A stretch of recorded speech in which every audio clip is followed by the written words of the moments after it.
आज बच्चे वॉइस देखेंगे बड़े आसान तरीके से, बहुत ही ज़्यादा आसान तरीके से। और आप कोशिश करेंगे कि इसे आजमा करके मुझे तुरंत बताएंगे कि आपके लिए ये तरीका ठीक रहा या नहीं ठीक रहा। मैं उसी आधार पर खुद में या अपनी वीडियो में और ज़्यादा सुधार कर सकूँगा। वॉइस, अक्सर हम इस चीज़ को पढ़ते हैं कि ये दो तरह से है, एक एक्टिव वॉइस और दूसरा पैसिव वॉइस। लेकिन बच्चे हम ये नहीं जान पाते हैं कि एक्टिव वॉइस और पैसिव वॉइस को पहचाने कैसे, इसकी पहचान कैसे करें। तो मैं आज आपको बड़ी छोटी परिभाषा में एक्टिव की और बड़ी छोटी परिभाषा में पैसिव की चीज़ें बताऊंगा। जैसे कि अगर हम एक्टिव को देखें तो इसमें क्या होता है कि जो भी जितना भी फोकस हमको करना होता है वो हमारे डूअर पर यानी हमारे कर्ता पर होता है। तो इसीलिए इसकी परिभाषा हम क्या बना सकते हैं, in the active voice, in the active voice we focus on the doer of the action. हम फोकस किस पर रखते हैं सबसे ज़्यादा, अपने डोर पर, यानी इसी को कहा जाता है सब्जेक्ट या कर्ता। इस पर हमें अपने फोकस को रखना होता है सबसे ज़्यादा। और जो पैसिव, इसी के अपोजिट में अगर हम पैसिव को देखें, जो पैसिव हमारा बोलता है वो क्या बोलता है कि इसमें जो फोकस होता है वो उस विषय पर होता है, उस पर्सन या उस वस्तु पर किया जाता है जिस पर कार्य हुआ है। तो इसकी परिभाषा क्या बन जाएगी, इन द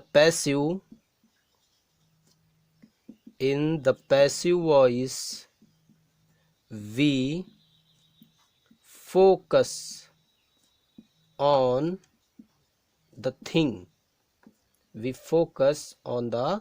थिंग और person on which the action is done,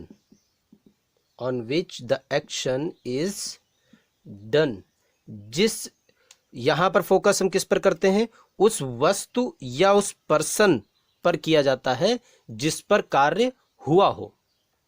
इसे आप तुरंत नोट करेंगे ताकि वीडियो ज़्यादा लंबी ना हो। Take your time. अब इसमें जो दूसरा चीज़ है वो देखेंगे हम कि क्या करने से एक्टिव से पैसिव फॉर्म में बदल जाती है। जो हमारी एक्टिव फॉर्म है वो पैसिव फॉर्म में किन चीज़ों को करने से बदल जाती है। तो सबसे पहली चीज़ जो हम देखेंगे वो हमारे सामने यही आएगी कि सब्जेक्ट और ऑब्जेक्ट का इंटरचेंज, यानी कि सब्जेक्ट को ऑब्जेक्ट में और ऑब्जेक्ट को सब्जेक्ट में बदल दिया जाएगा। दूसरा काम करेंगे हम टेंस में परिवर्तन। टेंस में परिवर्तन के लिए आपको चिंता नहीं करना है, मैं अभी आपको इसी वीडियो में बताऊंगा कि टेंस को किस तरीके से बदला जाएगा। तीसरा प्रेपोजिशन।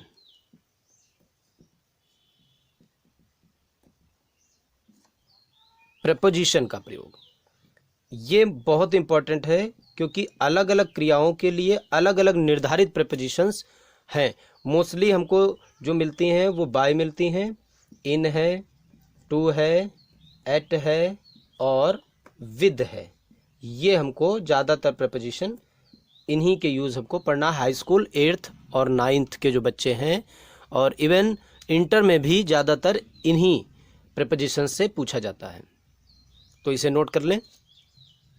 अब बच्चे इसमें बात आती है प्रोनाउन की चेंजिंग में। जब प्रोनाउन हमें, भाई मैंने आपको बताया कि सब्जेक्ट ऑब्जेक्ट में बदला जाता है और ऑब्जेक्ट सब्जेक्ट में बदला जाता है। तो जो सब्जेक्टिव प्रोनाउन है यानी कि जो नॉमिनेटिव प्रोनाउंस हैं वो ऑब्जेक्टिव में ही चेंज कर दिए जाते हैं। किस प्रकार से वो आप यहाँ देखेंगे। जैसे आई उधर गया तो फिर क्या हो जाएगा, मी में बदल जाता है, और मी इधर आया तो फिर किस में हो जाएगा, आई में बदल जाएगा।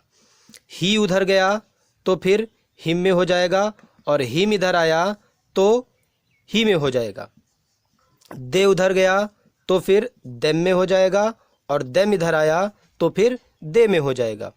वी उधर गया तो अस में हो जाएगा, और अस इधर आया तो वी में हो जाएगा। इसी क्रम में यू उधर गया तो यू ही रहेगा, और इधर आया तो भी यू रहेगा। अब आप देखें, ही शी उधर गया तो हर में हो गया, और हर इधर आया तो शी में हो गया। इट उधर गया तो इट रहेगा, और इधर आया तो इट रहेगा। Is that clear? ये हमारे प्रोनाउंस की चेंजिंग है, जिनमें इट पर मैं थोड़े से नियम आपको और बताऊंगा। फिलहाल आपके जो अभी सिलेबस में स्टार्टिंग जहाँ से आपको करनी है वो यहीं से करनी है। आप इस बात को बिल्कुल अच्छी तरीके से अपने दिमाग में बिठा लीजिए कि आई अगर किसी कंडीशन में उधर जाता है तो मी, और मी इधर आता है तो आई में, ही उधर जाता है तो हिम में, और इधर आता है तो ही में, और दे उधर जाता है तो देम में, और देम उधर जाता है तो दे में, वी उधर जाता है तो अस में, अस उधर जाता है तो वी में, यू उधर जाता है तो यू में, और यू कभी बदलता नहीं, और शी हर में, और हर शी में। इट का इट हम लेकर के चल रहे हैं। मैंने आपको बताया है कि इट पर निर्धारित कुछ नियम और मैं आपको बताऊंगा। बच्चे, इसमें टेंस के परिवर्तन हम किस तरीके से करें। तो टेंस में अगर हम ज़्यादा बड़ी स्तर से कोई चीज़ सीखना चाहेंगे तो शायद हमारे लिए दिक्कत होगी। मैं आपको कुछ पॉइंट बता रहा हूँ, बस आपको इस तरीके से ही चलना है। यस या ईएस दिखे, आप देख पा रहे होंगे, यस या ईएस दिखे, डू नॉट या डज नॉट दिखे, यस या ईएस दिखे, और कभी कभी यस या ईएस ना भी दिखे, यस या ईएस ना दिखे, तब भी इनको किस में बदल दिया जाएगा? इज, एम, आ में, और प्लस वर्ब की थर्ड फॉर्म सब में चलेगी। Is that clear? इसके बाद अब जब हम देखेंगे, अगर ये तो इंडेफिनिट टेंस की पहचान होगी। इसके बाद हमारा आ जाता है कंटिन्यूअस टेंस। तो उसमें अगर हम देखेंगे, इज, एम, आ के साथ अगर आईएनजी लगी हुई दिख रही है तो फिर इज बीइंग, एम बीइंग और आ बीइंग में परिवर्तित कर दिया जाता है, प्लस वर्ब की थर्ड फॉर्म यहां भी लगाई जाती है। और इसी में आप इस चीज को भी समझ लीजिएगा कि वॉज या वर के साथ भी अगर आईएनजी दिखाई देती है तो फिर क्या कर दिया जाएगा? वॉज या वर के साथ बीइंग जोड़ना है और थर्ड फॉर्म जोड़ देनी है। जैसा कि ऊपर आप ये देख पा रहे होंगे कि इज, एम, आ, वाज, वर सभी के साथ में बीइंग को जोड़ करके थर्ड फॉर्म कर देनी होती है। ये ध्यान रखें। अब इसके बाद ये हमारा दूसरा हो गया। तीसरा जो है उसको देखें, सेकेंड फॉर्म या डिड दिखे तो उसको किस में बदल दिया जाएगा? वॉज या वर्ब में और प्लस थर्ड फॉर्म में, वॉज या वर्ब में और फिर थर्ड फॉर्म लगा दी जाएगी। आपको ये ध्यान रखना, इसमें ये हमारा एक्टिव पोर्शन चल रहा है। एक्टिव में हमको ये स्ट्रक्चर मिलेगा और पैसिव में हमें ये स्ट्रक्चर बना देना है, यानी वर्ब की थर्ड फॉर्म पैसिव में हमेशा लेकर के चलनी है। और जो चौथा है वो हमारे लिए थोड़ा सा ज़्यादा ज़रूरी होगा। हैज़, हैव और हैड के साथ ऑलरेडी थर्ड फॉर्म चलती है, तो जब ये हमको एक्टिव में मिले तो हमें क्या कर देना है? Had been, have been, has been और प्लस थर्ड फॉर्म कर देनी है। इतनी चीजें बच्चे हमको याद रखना है। फिर से आप समझ लें, ये ऊपर की चीजें दिखें अगर सहायक क्रिया के रूप में तो फिर क्या कर देना? Is am are plus third में बदल देना है। ये इतनी चीजें यानी was were is am are के साथ आईएनजी अगर दिख रहा है तो बीइंग जोड़ करके थर्ड फॉर्म कर देना है। सेकेंड फॉर्म दिखे तो फिर क्या कर देना है, was were plus third form कर देना है। हैज़ हैव हैड दिखे तो फिर क्या कर देना है, हैज़ हैव हैड के साथ में बीन को ऐड करके थर्ड फॉर्म कर देनी है। Is that clear? अब बच्चे ध्यान देंगे, हम इसके चेंज ऑफ टेंस पर, चेंज ऑफ टेंस पर, किसका टेंस हमें किस प्रकार से बदलना होता है। और इस क्रम में जो सबसे पहला मैं आपको बता रहा हूं, अक्सर आपने पढ़ा भी है, जो सिंपल प्रेजेंट टेंस है, सिंपल प्रेजेंट टेंस जिसे हम प्रेजेंट इंडेफिनिट बोलते हैं, इसको चेंज कर दिया जाता है is, am, are plus past participle. मैं डायरेक्ट यहाँ पर अभी वर्ब की थर्ड फॉर्म लिख रहा हूँ ताकि आपको समझ में आए, वर्ब की थर्ड फॉर्म में, ओके। और जो सेकंड हमारे लिए सबसे ज़्यादा ज़रूरी है वो इसी क्रम में है कि सिंपल पास्ट, यानी कि जो हमारा इंडेफिनिट टेंस है इसे हमें चेंज करना होता है वॉज, वर या फिर वर्ब की, सॉरी, और साथ में लगाई जाती है वर्ब की थर्ड फॉर्म। आप ये ध्यान रखिएगा कि वर्ब की थर्ड फॉर्म इसमें हमेशा चलेगी, तो उस पर आपको कंफ्यूज नहीं होना है कि वर्ब की थर्ड फॉर्म लगानी है कि वर्ब की थर्ड फॉर्म नहीं लगानी है। और जो तीसरा है हमारे पास वो है सिंपल फ्यूचर, जिसे हम बोलते हैं फ्यूचर इंडेफिनिट।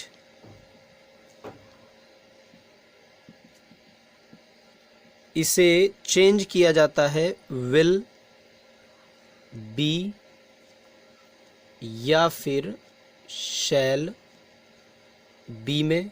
सीक्वेंस में मैंने आपको बताया वर्ब की थर्ड फॉर्म यहाँ हमेशा चलेगी।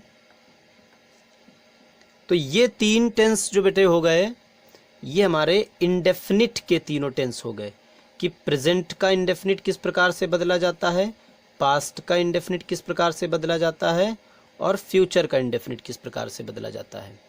अब हम बात करेंगे जो हमारे पास चौथा टेंस पड़ता है वो था प्रेजेंट का continuous.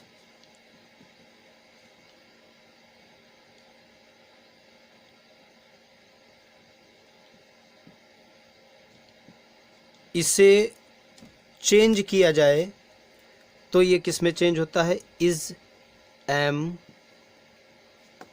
Are plus being, is am are plus being plus verb की थर्ड फॉर्म।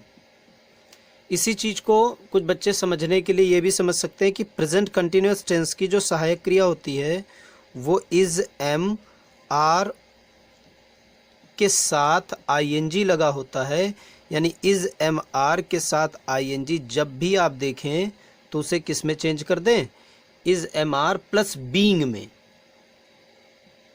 और जो पांचवा होगा वो इसी क्रम में आएगा past continuous.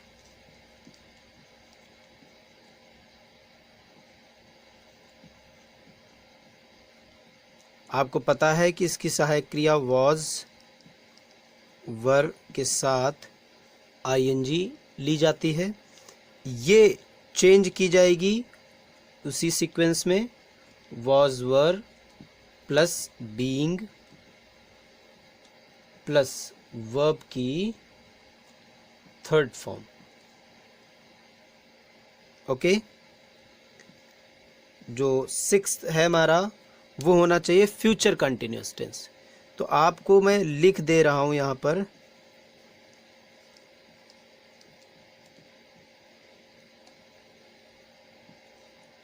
Future continuous tense का कोई परिवर्तन नहीं किया जाता। जो 7वां है, तो ये 3 बच्चे हो गए कंटिन्यूअस के, प्रेजेंट का कंटिन्यूअस, पास्ट का कंटिन्यूअस, और सॉरी ये प्रेजेंट का कंटिन्यूअस, पास्ट का कंटिन्यूअस, और ये फ्यूचर का कंटिन्यूअस। ओके, अब प्रेजेंट का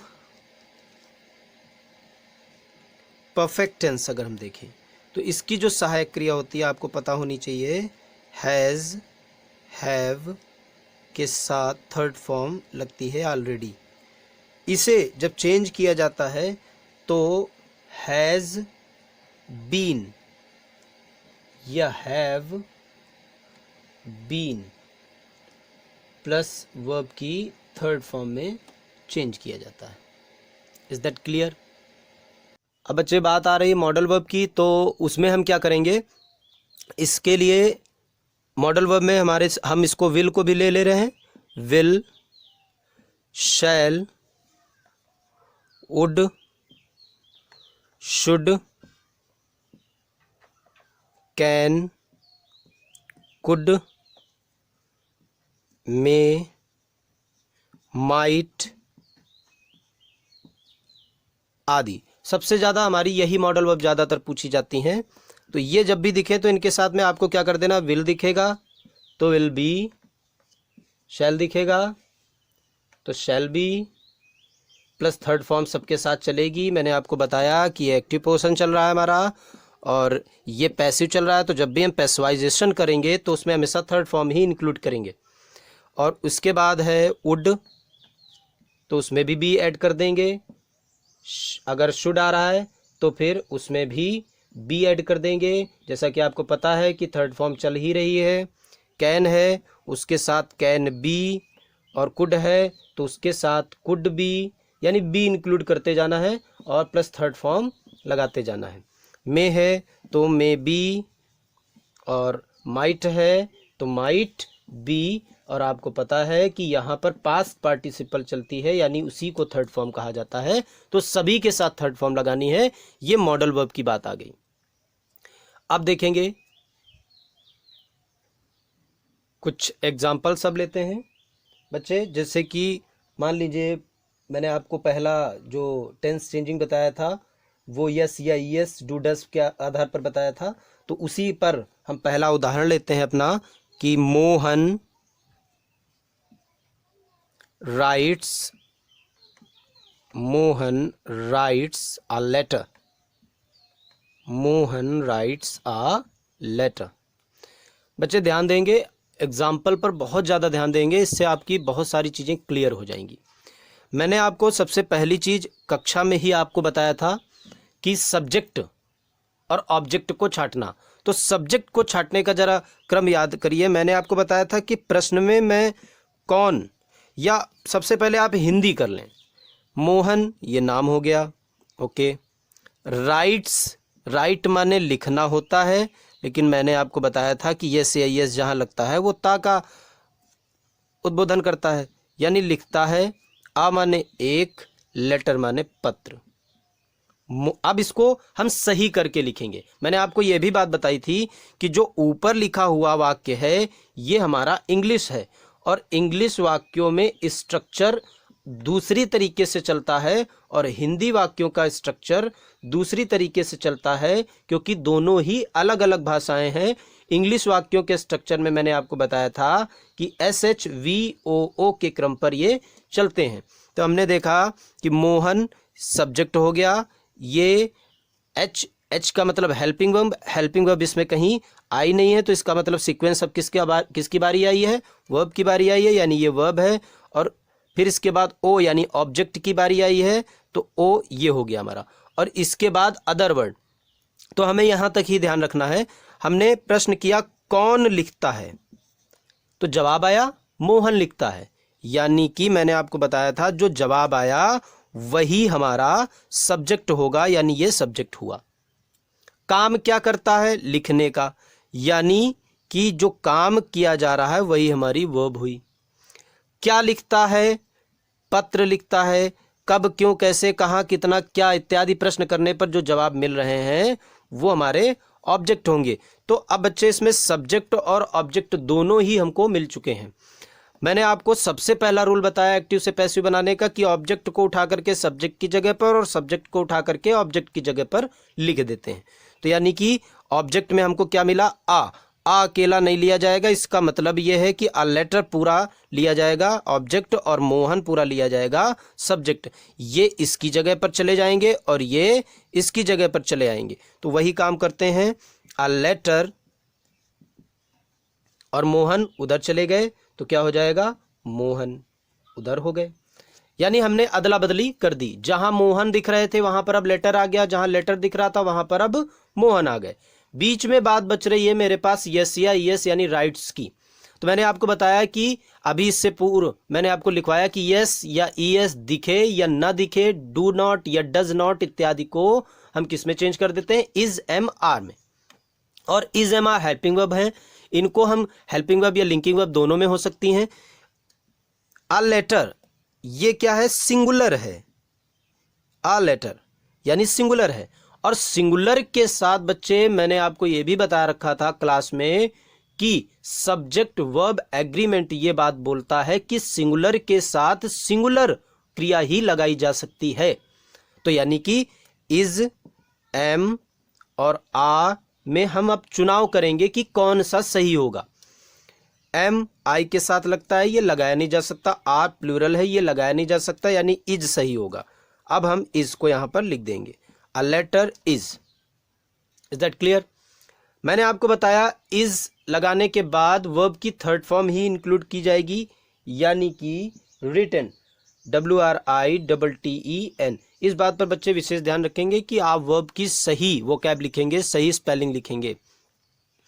और अब जब वर्ब हमने लिख दी तो ठीक ऑब्जेक्ट से पूर्व अब हमें इंक्लूड करना है एक प्रेपोजिशन बाय। मैंने आपको बताया था मोस्टली बाय का प्रयोग किया जाता है। इस तरीके से हमारा ये चेंज हो चुका। ये हमारा एक्टिव वॉइस था जिसको हमें कन्वर्ट करना था पैसिव में, और हमने पैसिव में बड़ी आसानी से इस तरीके से किया। हमको 3 बातें याद रखनी है।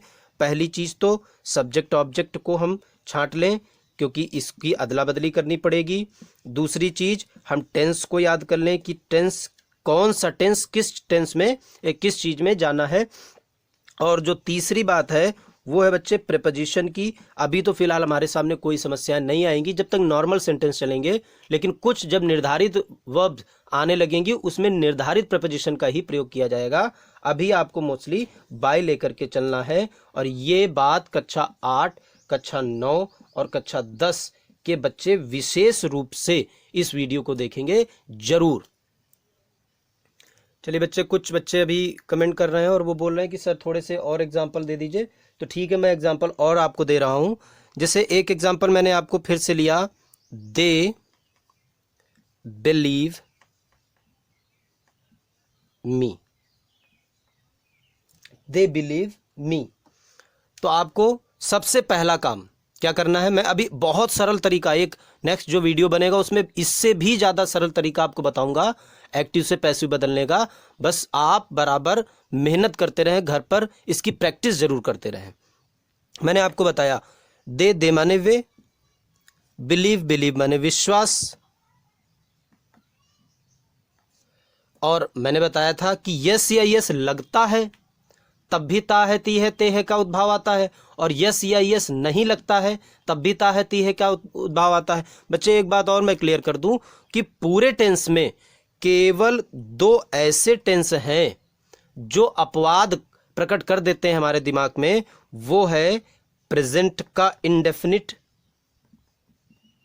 और दूसरा है पास्ट का इंडेफिनिट।